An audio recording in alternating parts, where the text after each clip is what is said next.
சாலை போதுமான அளவு அகலமாக இருந்தது. The road was wide enough. The road was wide enough. கவனம் மிக்க காவலாளர் எல்லாவற்றையும் கவனித்தார். The watchful guard noticed everything. The watchful guard noticed everything.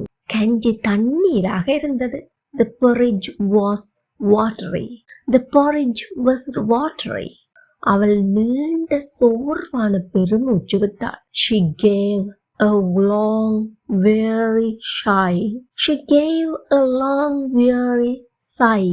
அவர் ஒரு பணக்கார குடும்பத்தில் பிறந்தார். He was born into a wealthy family. He was born into a wealthy family. வெதுவெதுப்பான நீரில் கைகளை கழுவு. இது எப்படி சொல்லலாம்? இப்பவே கமெண்ட்ல சொல்லுங்க. இதே போல் மேலும் வீடியோக்களை பார்வையிட சேனலை சப்ஸ்கிரைப் பண்ணிக்கொள்ளுங்கள்.